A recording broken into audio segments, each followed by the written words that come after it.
Alright guys, so here we are at part 2. So after you had just wiped off your shock piston, is what this is called, you can just set this aside. And then now you want to take all those seals and that spacer that you took out of there and just take a rag, put them in a rag, and just wipe them off. You want to get all the old oil off there and all the dirt and debris and whatever could have gotten on there while they were sitting out, or if your shock was just that dirty. So after you got all those wiped down, you can kind of start reassembling the bottom. I'd wipe off this stuff here. You can just see, if this thing will focus here, you can just see how dirty that is, all the dirt and whatnot that's on there. So just wipe all that off there. You really don't want that, especially inside. You just don't want that inside the hole either. So, I know, inside the hole, haha, that's what she said, good one. Anyway, so like I said, just wipe all this off, all this stuff. Make sure you get it all off. And then sometimes it's easier to take the tool and just kind of go around the inside circle. Just work it all out there. Give it a nice blow. Yeah, blow. Haha. Wow, you guys are terrible. Get your mind out of the gutter. Anyway, so then, just after that, like I said, make sure everything's all nice and clean. You really don't want dirt in your shock. That'd be disappointing. That would defeat the whole purpose of cleaning your shock. So, anyway, there we go. Sometimes you just stick the rag through the hole, turn it, whatever. So I'll just reassemble it. Actually, before you reassemble it, you might want to clean out the inside there. Again, just ball up the rag, just put it inside there, twist it. You can do this other ways. You can just rinse it out with water, can of air, whatever does the trick for you. I just do it the easy, simple way. Stuff a rag in there and twist it around. So, and there you go. You can see that there is no oil left inside there whatsoever. Yep. So, now what you can do is finally start reassembling. Again, make sure these seals have no dirt on them at all. Make sure they're nice and clean. So, again, rubber seal, plastic spacer, and then a second rubber shield. And then, of course, you have your little black piece. Now here you can see, this might be confusing. This can autofocus on me dropping this. You see where the end of the circle is on this piece, on one side, then here's the other. Focus. Focus.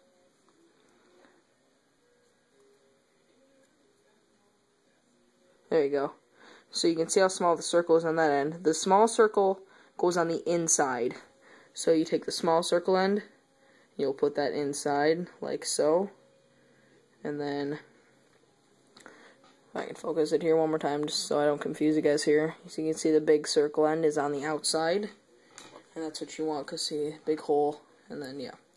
So, go ahead and put that in there, and then you can seal everything up with a quick twist. Make sure it's nice and tight on there. You don't want that coming loose while you're racing. Sometimes also, like I said, take pliers, tighten it up just a little bit more. Don't strip it out, but make it tight. So, yeah, so now after that, you can just, hold on, I think I messed up here. Hope not. Did I? I don't think I did, but I think I did.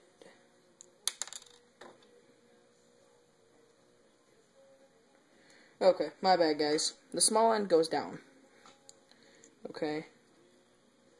Small end down, because then it sits in there right. Thick end, or the big circle end, goes inside. So, whatever I just told you before, do the opposite. There we go. That looks a lot better. So, there you go. You can just see that there. Okay. Again, get a nice tight squeeze there. Now you take your shock piston and you can put that back in there. Make sure, you know, it runs nice and free in there. You can work it around, whatever. So, now to the filling part of this. Now, some people do this different ways, but I'm going to teach you guys a way that is very simple, very easy, and it doesn't involve bleeding the shock at all. You do not bleed your shock whatsoever. So, look at just make this stand up, whatever. So basically take your shock oil, open it up, whatever.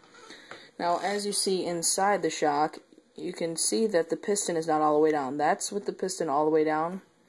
That's with it all the way up. Put it about halfway. So as you see, you can still kind of see it in there.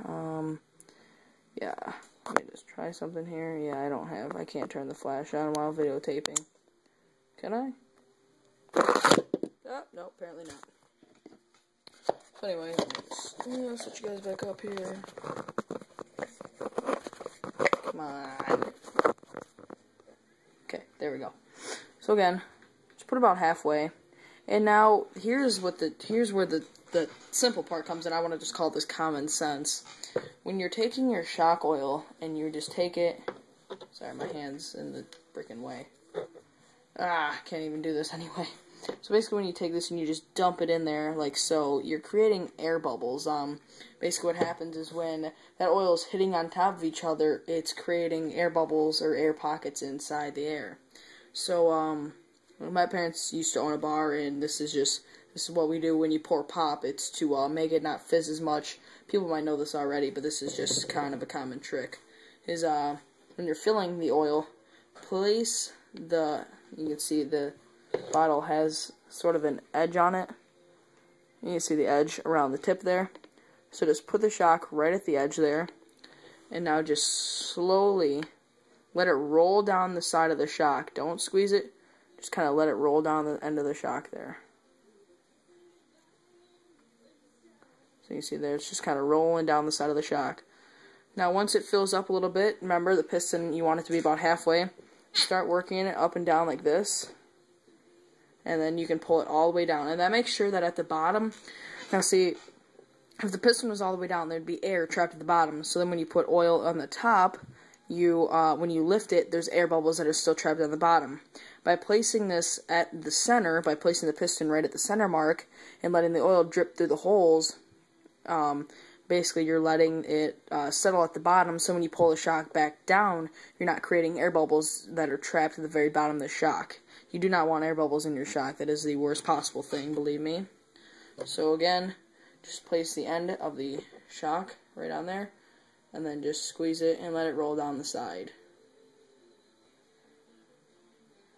And then fill it, roughly to the top. So you can kind of see there, it's not fully to the top, but it's pretty close. It's got that, force to it. Now see if I work this up and down. Now let me show you guys something. Do you guys see any air bubbles at all in there?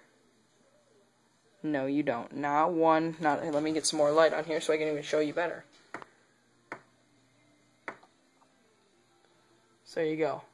No air bubbles whatsoever. If I work this up and then all the way back down, I can't do it with one finger going back down. But yeah, you guys get the whole point of this. There is not one air bubble in there whatsoever. Hold on. So yeah, there is not one air bubble in there whatsoever. And that's basically how you fill a shock. The fast, quick, and easy, and right way. I want to call this the right way, because you don't need to let it sit out and, bleed it, whatnot, stuff like that. So then, reassembling it is basically easy as pie, unlike setting up this camera, which sucks.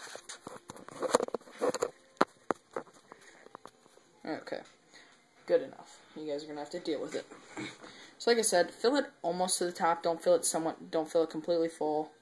And then just move it up and down a few times, whatever floats your boat. And then basically just take your shock bladder and just place that right on top, just like so. Now here comes kind of the tricky part. You want to put your shock cap on, but don't put it on all the way. Put it on about 3/4 of the way, right when it starts to get tight, and then just leave it sit there. And then what you want to do is take your bottom tool, put that on the bottom of your shock there. Let me angle you up here a little bit, kind of low. There we go. So, put your shock tool on there, right on the bottom. Remember, do not do anything else. Now what you're going to do is you're going to press the shock down on the table, and any extra shock oil is going to come out the top there. and then while you're holding that piston down, tighten it. So as you see here, you can see all the extra shock oil that just kind of ran out the side there. If I can get this focused, there you go. You can just see all that extra shock oil that came out the side there. It wasn't a lot because, you know, I know how to fill the shocks. I've been doing this for about 5 years now. So, and here, this is how a proper shock should work: is you should be able to push it all the way in until it maxes out, and then when you let go, it should come out about ½ inch. So, I mean, if we go from you know, that much to that much. I'll actually show you this real quick here. Whatever, let's use a tape measure. So that came out. Yeah, that came out, you know, about a little. It came out about over ½ inch, a little bit over ½ inch, and that's perfect. That's just what you want. So then, so you know, when your car is sitting at, you know, sitting on the ground, it's going to be about there, and then when you're driving, you know, it's going to compress and decompress, but then once it hits those hard jumps, what it's going to do is, instead of having not enough oil in here, what your shock's going to do if you don't have enough oil is it's going to come all, I'm sorry, using one hand here, is it's going to come all the way in, and it's going to stick there, and when you land the jump, it's going to, you know, it's going to stay there, and then you're going to have really low suspension. But what's happening with this one is that once you land on a jump, it's going to compress back out and pull the truck off the ground, so you're not dragging. And that's basically why you want the perfect amount of shock oil in there. And when I showed you about the step of turning this until it just turns tight, and then pressing this all the way down to bleed any extra shock oil out, is basically a trick to making it so it has that recoil on there. You can see just the recoil. The amount that it has is, you know, that's exactly what you want. So then, you know, reassembling is very easy. Obviously, you know, you put your shock end on here, you know, put your shock end on, put your shock spring on, and then take this, and I'm going to actually disassemble this again because I didn't clean this at all. And there you go. You have your perfectly filled shock now. And now you're ready to go hit the track and then pwn some noobs. Yeah, that's what you're going to do. So that is how you fill your shocks. Sorry about the super long videos, but, you know, to do it right, it's going to take a little bit. So anyway, that's basically how to do it. That's the right way to do it. And if there's any other way to do it, post a video response, send me a link. I'll put my email in the description. If you want a video made, let me know. Shoot me an email. I don't care. I'll put my number in there. Text me. Whatever. I don't care. So, anyway, like I said, that's how you fill your shock. And, you know, the spring helps us too, but you see how it springs back up. Just like that. So, there you are. Thank you guys for watching. Please, thumbs up the video if you liked it. If you liked watching it, if it helped you out. You know, subscribe, that'd be helpful too, and favorite the video if you want to come back to it later. Show a friend, share it, I don't care, throw it out the window, whatever floats your boat, I don't care. So anyway, thanks for watching guys, I appreciate it, and like I said, lots more videos to come. Later.